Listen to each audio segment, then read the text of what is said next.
नमस्कार और स्वागत है हमारे चैनल में इस वीडियो में जिसमें हम जानेंगे झील का रहस्य।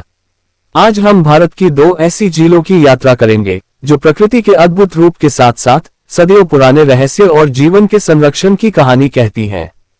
सबसे पहले चलते हैं उत्तराखंड के गढ़वाल हिमालय की ओर, जहां समुद्र तल से लगभग 16,500 फीट की ऊंचाई पर स्थित है रूपकुंड झील।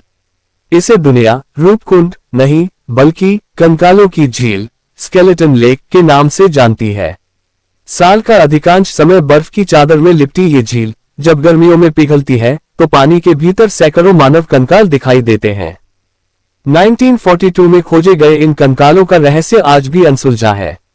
वैज्ञानिक शोध बताते हैं कि ये कंकाल एक समय के नहीं हैं, बल्कि अलग अलग समयकाल के हैं। कुछ कंकाल 9वीं शताब्दी के यात्रियों के हैं, जिनकी मौत शायद भीषण ओलावृष्टि जैसी किसी अचानक आपदा से हुई होगी। लोक कथाओं में यह वह स्थान है जहां कैलाश जाते समय देवी नंदा ने विश्राम किया था। रूपकुंड सौंदर्य का कुंड जो अपने भीतर मौत का सबसे भयानक सच छिपाए बैठा है। ये झील ट्रैकिंग प्रेमियों और इतिहास के रहस्यों को जानने वालों के लिए किसी चुनौती से कम नहीं। अब हम हिमालय की उन चोटियों को छोड़कर पंजाब की समतल भूमि की ओर रुख करते हैं। यहाँ रूपनगर शहर के पास सतलुज नदी के किनारे स्थित है रोपर वेटलैंड, जिसे रोपर झील भी कहते हैं।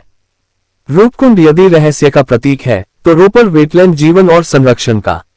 ये एक मानव निर्मित झील है जिसका निर्माण सिंचाई के उद्देश्य से हुआ था, लेकिन आज ये प्रकृति के लिए एक वरदान बन गई है। अंतर्राष्ट्रीय महत्व के कारण इसे एक रामसर साइट के रूप में मान्यता मिली है।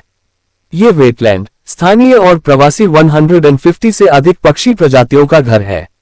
यह मछलियों, कछुओं और वन्यजीवों के लिए एक सुरक्षित आश्रय स्थल प्रदान करता है। जहां रूपकुंड हमें जीवन की क्षणभंगुरता फ्रेजिलिटी की याद दिलाता है, वहीं रोपर हमें सिखाता है कि किस प्रकार मनुष्य और प्रकृति एक दूसरे का पोषण कर सकते हैं।